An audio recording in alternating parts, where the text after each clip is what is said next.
حضرت داؤد علیہ السلام کی 99 بیویاں تھیں۔ آپ کے لشکر میں ایک شخص کی ایک بیوی تھی۔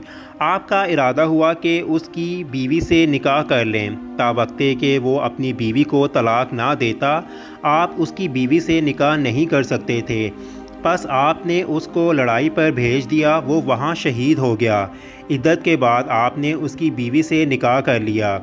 پس حضرت جبرائیل علیہ السلام اور حضرت میکائیل علیہ السلام بشری صورت میں آپ کے پاس آئے اور آپ کے سامنے اپنا ایک مقدمہ پیش کر کے فیصلے کے متمنی ہوئے۔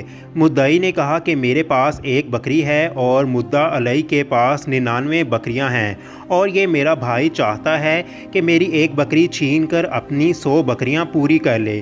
آپ نے فرمایا یہ ظلم ہے۔ اس کے بعد دونوں غائب ہو گئے۔